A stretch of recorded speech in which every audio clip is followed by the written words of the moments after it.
actually made this video real quick for Susan, who asked about changing things to black and white. The first thing I'm doing is removing a spot that is on my sensor gouge that the camera's place made. Now I'm going to do an easy thing. First thing is I'm going to set the black point. So while holding the shift key down, I'm mouse clicking on where it says white and then black, and that adjusts the white and black levels for the white point. And then I'm manually adjusting the highlights, as you can see, and bringing the shadows up. And then I just click on at the top where it says black and white, and that's the image I get. And I start adjusting the colors, and I know that there's a lot of blue sky, so I want the blue sky to be a little bit darker. It's a combination of blue and aqua, and I'm going to bring the plant colors up, which are sort of a orangish brown, so you can see where I'm doing that. The mouse clicks are the indication I'm actually doing something with the computer. I haven't figured out yet how to highlight the mouse. I'm going to put a slight vignette around it just to get rid of the white edges, sort of drive your view into the center. And I still think it's a little too white around the side, so I'm going to use the curve and see if I can't bring that down a little bit, and then bring up the darks a little bit. Sort of an S curve. It's not a very good S curve, but you get the idea.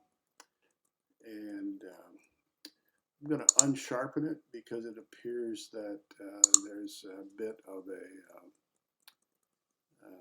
the edges are a little too harsh for me, and probably Barbara.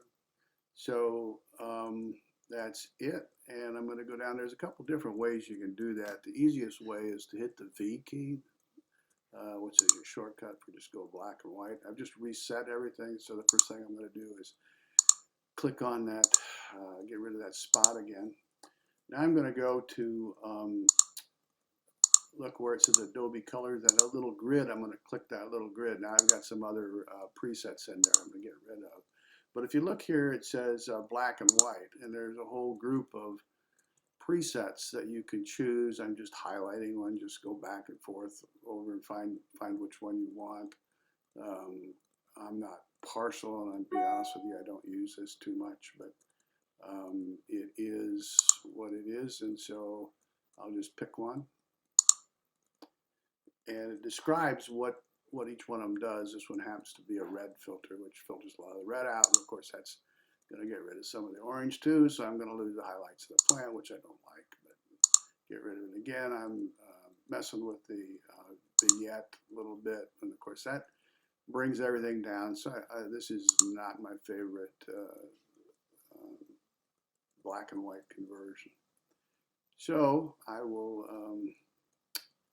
reset it, get rid of that pesky dot again. And this time I'm going to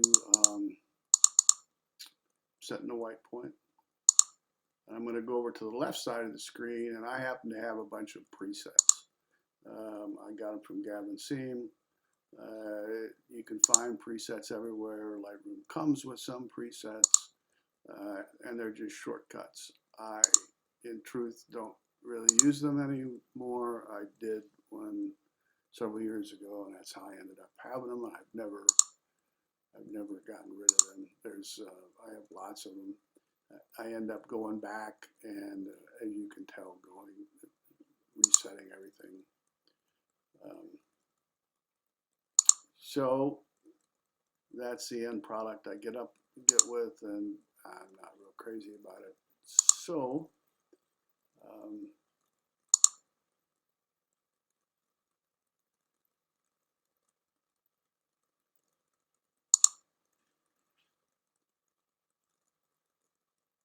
and I'm going to reset again, or maybe even stop the recording.